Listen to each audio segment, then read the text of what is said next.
போடும் நேரம் ஊதா பூவ போல பூத்து உக்காந்தேன்னு போறான்.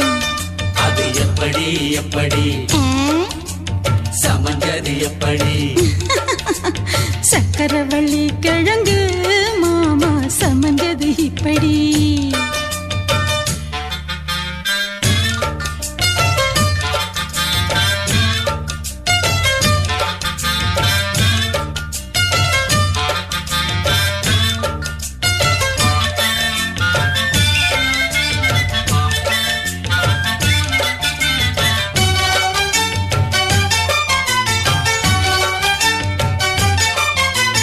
சந்தையில சுத்துறிய எதுக்கு?